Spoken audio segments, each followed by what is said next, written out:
ఈ రోజే డౌన్లోడ్ చేయండి. మీ ఫేవరెట్ షోస్ చూడండి. నువ్వేం దిగులు చెందకు, అంతా మంచి జరుగుతుంది. మీ గోత్రం మీ పేర్లు నాకు తెలుసు కాబట్టి మీ పేరున ప్రత్యేక పూజలు చేస్తాను.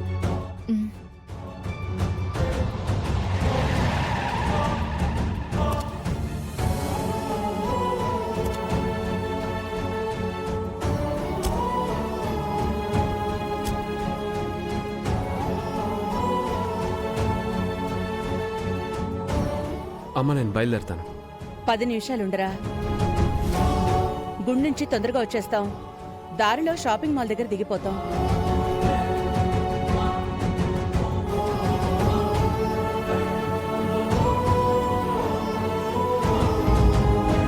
ఇంతకు ముందు నాకు బావకు ఏమైనా సమస్యలొస్తే నీ దగ్గరకు వచ్చేవాళ్ళం, పూజలు చేయించుకుని వెళ్లేవాళ్ళం.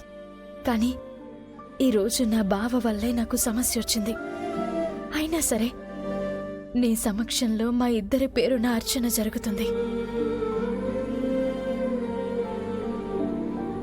నా మీద ఎన్ని నిందలు పడాలో అన్నీ పడ్డాయి, నాకు ఎన్ని అవమానాలు జరగాలో అన్నీ జరిగాయి.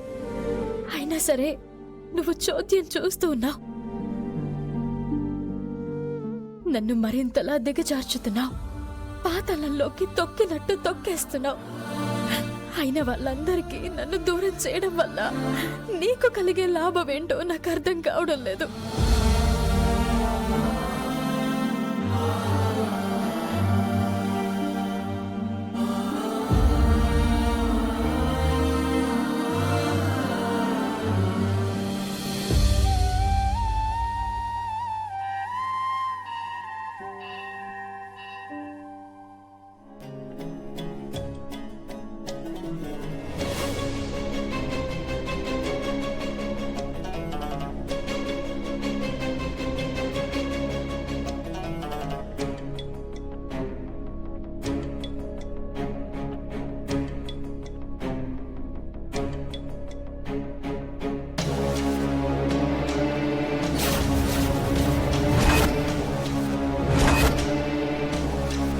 గుడికెందుకొచ్చావు?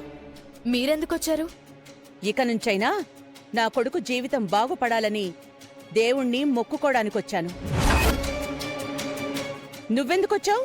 ఎలాగైనా నా భర్త దగ్గరకు నన్ను చేర్చు, ఏదో విధంగా నా కూతురితో అత్తారింటికెళ్ళిపోయేలా దీవించు అని అర్చనలు చేయించుకుంటున్నావా? అవునత్తయ్యా, ఏదో రకంగా తిరిగి మన ఇంట్లోకి వచ్చేయడానికి రకరకాల స్కెచ్లు వేస్తుంది.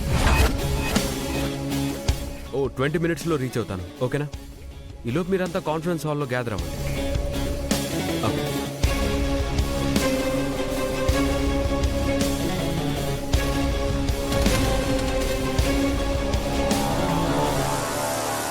మా అందరికీ మనశ్శాంతి లేకుండా చేసి నువ్వు మాత్రం గుడికొచ్చి పూజలు చేసుకుంటున్నావు. ఎవరి వలన ఎవరికి మనశ్శాంతి కరువైందో, ఎవరి వలన ఎవరు మారిపోతున్నారో, ఎవరి వలన ఎవరు దూరమైపోతున్నారో తెలుస్తూనే ఉంది.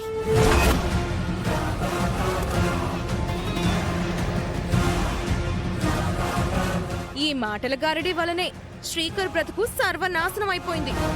నోరు ముయ్యవే పనికి మాలిందానా! ఏయ్, నోర్మోయ్!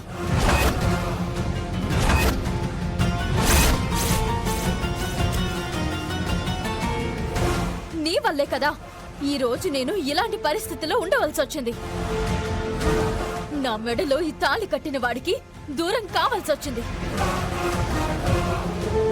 నువ్వు చేస్తున్న తప్పులని, నీ స్వయం కృతాపరాధాలని పక్క వాళ్ల మీదకి ఎందుకు నెడుతున్నావు? పక్కలో బల్లెం పెట్టుకుని తిరుగుతున్నావు. నువ్వు జాగ్రత్తగా ఉండు.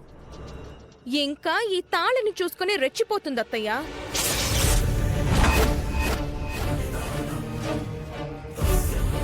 ఈ తాళి మెడలో ఉంది కాబట్టి ధైర్యంగా ఉంటుంది. నన్ను ఎవరూ ఏం చెయ్యలేరులే అని విర్రవీగుతుంది. భర్తను మోసం చేసిన దానికి ఆ భర్త కట్టిన తాళిని మెడలో ఉంచుకునే అర్హత ఉందా? భర్తను వెన్నుపోటు పొడిచిన దానికి ఈ తాళిని తనతో శాశ్వతంగా ఉంచుకునే హక్కుందా? గుండెల్లో పెట్టుకుని చూసుకునేవాణ్ణి కుండల మీద తన్నింది. గుండెల మీద ఈ తాళి నుంచుకోవచ్చా?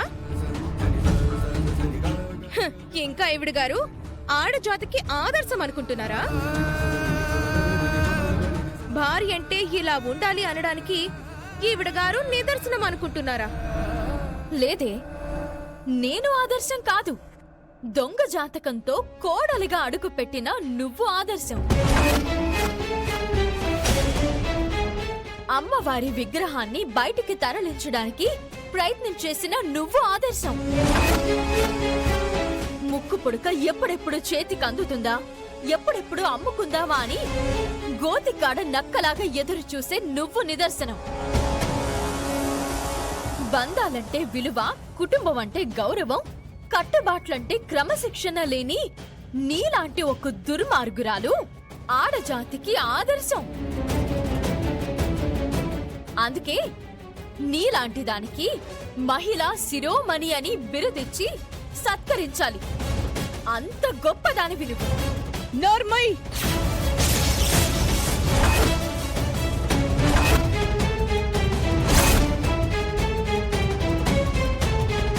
నా కోడల్ని నిందించే అర్హత లేదు నీకు.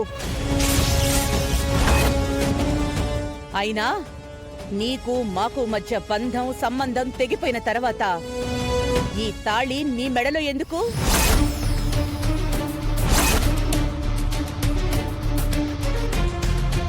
నా కొడుకుని మోసం చేసి మరో మగాడితో సంబంధం పెట్టుకున్నప్పుడు నా కొడుకు కట్టిన తాళెందుకు? తాళి తీసేయ్. తీయను. తీయాల్సిందే. నా భర్త బ్రతికే ఉన్నాడు. భర్త బ్రతికుండగా ఏ ఆడది తాళిని తీయదు. మర్యాదగా తీసిచ్చేయ్.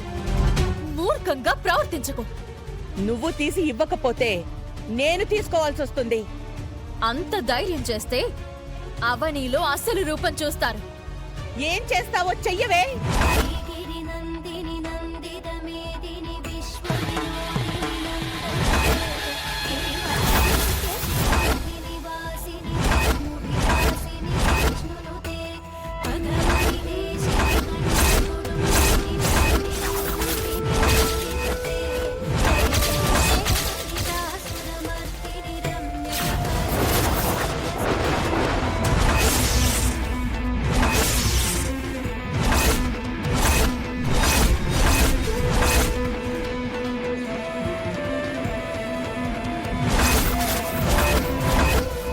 అత్తయ్య తాళిని పట్టుకుంటావా?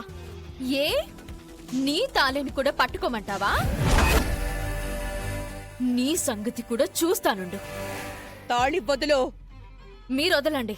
నా తాళిని పట్టుకోవడానికి ఎంత ధైర్యం నీకు?